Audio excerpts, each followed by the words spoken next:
Hello everyone, welcome to our channel University of Political Science.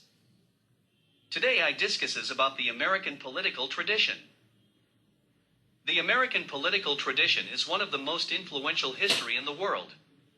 Despite the outsized global media attention paid to American politics and elections in particular, the unique characteristics of American government and political culture remain something of a footnote within political theory and philosophy.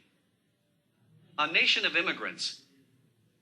Within the span of 100 years in the 17th and early 18th centuries, a tide of emigration set from Europe to America. The most impelling single force which induced emigrants to leave their European homelands was the desire for economic opportunity, and England was the first to seize it. Between 1620 and 1635, economic difficulties of an unprecedented character had swept England, and there was no work for a multitude of people. Even the best artisans could earn just a bare living. Bad crops added to the distress. In addition, England's expanding woolen industry demanded an increasing supply of wool to keep the looms working, and the sheep, raised in their anxiety to make best of the opportunity, began to encroach upon soil hitherto given over to tillage. Simultaneously, religious upheavals played their part. A radical sect of Puritans, known as the Separatists, had migrated to Holland during the reign of James I in order to practice their religion as they wished. Some years later, a part of this group decided to emigrate to the New World, where in 1620 they founded the Pilgrim colony of New Plymouth. In Britain too, immediately after the accession of Charles I to the throne, Puritans, who had been subjected to increasing persecutions, followed the Pilgrims to America and established Massachusetts Bay Colony. But Puritans were not the only colonists driven by religious motives. Dissatisfaction with the lot of Quakers led William Penn to undertake the founding of Pennsylvania. British Catholics also, under Cecil Calvert's inspiration, founded Maryland.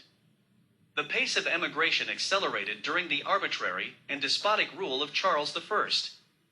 After the triumph of Cromwell, many Cavaliers' King's men left Britain in sheer horror and colonized in Virginia. In Germany, the oppressive policies of various petty princes helped to mount high the number of the emigrants. On the whole, the settlers who came to America in the first 3/4 of the 17th century, the overwhelming majority was the British. There was sprinkling of Dutch, Swedes, and German in the middle region, a few French Huguenots in South Carolina and elsewhere, and a scattering of Spaniards, Italians, and the Portuguese. But they were hardly 10% of the total population. After 1680, however, Britain did not provide any appreciable number of immigrants. A majority of them had come from Germany, Ireland, Scotland, Switzerland, and France for varied reasons. For a considerably long time, immigration remained a steady stream, and the population, which numbered to about 250,000 in 1760, amounted to more than 2.5 million in 1775. Towards independence. The immigrants from Britain not only brought with them English language, but also Anglo-Saxon traditions of civil liberty and self-government, reinforced as they were by Magna Carta, the Bill of Rights, and the Habeas Corpus Act. They transplanted all these traditions, in fact, the whole fabric of the common law, in their new homelands. For the most part, the non-English colonies adapted themselves to the traditions of the original settlers as they adopted the English language, law, customs, and habits. The process of amalgamation had the obvious result of intermingling the different cultures and thereby producing a new culture, a blend of English and continental characteristics conditioned by the environments of the New World. Before colonies could be established in America, it was necessary to have legal authorization to do so.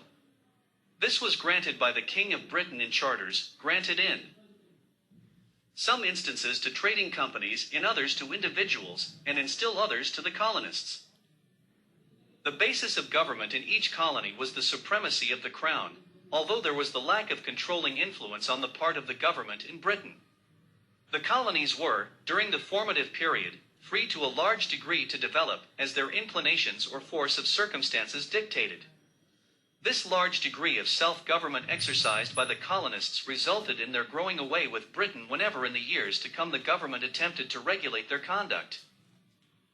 The colonists had indeed become, with the lapse of time, increasingly Americans rather than English, and this tendency was strongly reinforced by the blending of other national groups and cultures which was simultaneously taking place. How it operated and the manner in which it laid the birth of a new nation was vividly described in 1782 by St. John Crevecauer. What then is the American, this new man? He is either an European, or the descendant of an European, hence that strange mixture of blood, which you find in no other country. I could point out to you to a family whose grandfather was an Englishman, whose wife was Dutch, whose son married a French woman, and whose present 4 sons have now 4 wives of different nations.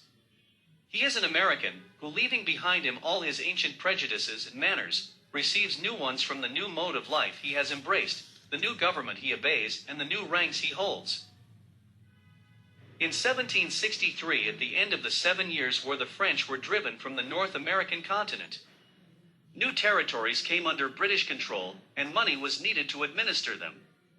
The British government had incurred huge debt fighting the French, and it was decided that the colonies should bear a part of the expenses of administration and defense of the colonies. At the same time, attempts were made to enforce the trade laws more rigorously, and to tighten the control over colonial affairs. It spread a wave of deep resentment amongst the colonies. Businessmen wanting to develop their own industries, merchants and shippers wishing to trade with nations other than England, planters believing they could get better prices from the Dutch and French than from the English, speculators wishing to buy Western land. All these and others found reason to cheat under the heavier taxes and harsher restrictions. But those who resented and protested had hardly thought of independence. What they exactly wanted was the repeal of the onerous laws, and to leave the colonists as much alone as possible. Their protests, however, stirred up popular feelings, and radical men like Sam and John Adams in Massachusetts and Patrick Henry and Thomas Jefferson in Virginia seized the opportunity and appealed to the emotions of the colonists in the name of natural rights of men and of government resting on the consent of the governed. They quoted Locke on individual liberty and human rights. The result was a deliberate disobedience of the obnoxious laws and orders. The colonial legislatures frequently withheld appropriation of salaries for officials and soldiers until their demands were conceded to or their grievances redressed. After the accession of George III to the throne in 1760, the British government decided to deal firmly with the recalcitrant subjects. This caused resentment fanned to revolutionary fervor. All attempts at conciliation failed, and by 1776 the colonists were faced with the alternatives of submission or rebellion, and they chose the latter. The Declaration of Independence. The Declaration of Independence, adopted on July 4, 1776, announced the birth of a new nation. It declared the colony states, each independent of the crown and politically independent of others. At the same time, it set forth a democratic philosophy of man's natural rights, popular consent as the only just basis for political obligations, a limited government, and the right of the people to revolt against tyrannical government. The Revolutionary War dragged on for about 6 years with fighting in every colony. With Cornwallis's surrender on October 19, 1781, the military effort to halt the revolution was, however, over. When the news of American victory reached Britain, the House of Commons voted to end the war. Soon after, Lord North's government resigned, and the new government assumed office to conclude peace on the basis of the Declaration of Independence. The treaty was finally signed in 1783. It acknowledged the independence, freedom, and sovereignty to the 13 colonies which became the states. The Continental Congress, which managed the common affairs of the colonies during the early stages of the Revolution, met and functioned without any constitution or fundamental law. It was created to meet an emergency, and was looked upon merely as a temporary expedient. But when war appeared imminent and the advantages of union became more manifest, it was resolved to place the common government on a firm and permanent basis with larger powers and definite authority. On June 12, 1776, the day after a committee was appointed to prepare a Declaration of Independence, Congress appointed another committee consisting of 1 member from each colony to prepare and digest the form of a confederation to be entered into between these colonies.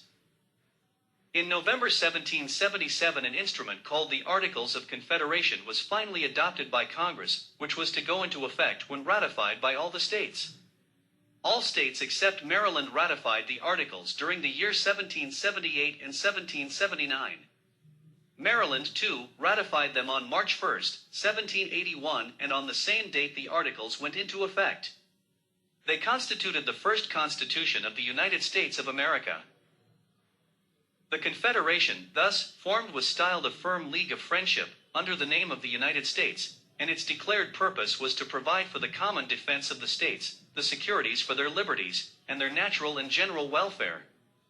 For the more convenient management of the general interests of the United States, an annual Congress of Delegates, to be chosen by the states, was established.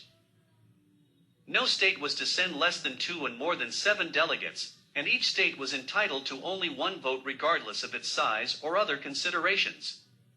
Unlike the Continental Congress, the Congress of the Confederation had definite and express powers to deal with certain subjects of common concern, to declare war and make peace, to send and receive diplomatic representatives, to enter into treaties, to coin money, to regulate trade with the Indians, to borrow money, to build a navy, to establish a postal system, to appoint senior officers of the United States Army, composed of state militants, and a few other powers of a like character. Approvals of 9 of the 13 states was required to make important decisions. The Articles of Confederation, however, did not give 2 most important functions to Congress, i.e., those of taxation and regulation of commerce. All that the Congress could do was to ask the states for funds. The central government, therefore, existed on the doles of the state governments. Nor had the Articles made any provision for an executive department or for a national judiciary, with the single exception of a court of appeal in cases involving captures on the high seas in time of war. During the Revolutionary period it did not matter much. But the post-war complications created insoluble problems. The war had inflated the currency, and it circulated at about 1/1000th of its face value. The sky-high prices had dislocated the economy of the country, and everybody groaned under the crushing burden of the excessive prices. In the absence of a uniform rate of exchange, the international trade had come to a standstill. The central treasury was nearly empty, and the states had become defaulters in their payments. Creditors were reluctant to lend, and public securities were sold at a fraction of their face value. The Congress was helpless, and it had no means to remedy the chaos. The conditions were yet more demoralizing in the dealings of the states with each other and the central government. The latter had, according to the Articles of Confederation, sole control of the international relations, but a number of states had begun their own negotiations with foreign nations. 9 states had organized their independent armies, and several had little navies of their own. There was a curious diversity of coins minted by a dozen foreign nations, and a bewildering variety of state and national paper bills. Each state regulated its commerce, and some states even discriminated against their neighbors. The result was continuous jealousies, dissensions, and sometimes reprisals and retaliation between themselves. For purposes of foreign and interstate commerce, each state was, in sum, a nation by itself, and the Confederation was simply a non-entity. More information, please visit our website www.politicalscienceview.com. Thanks. See again to new topics.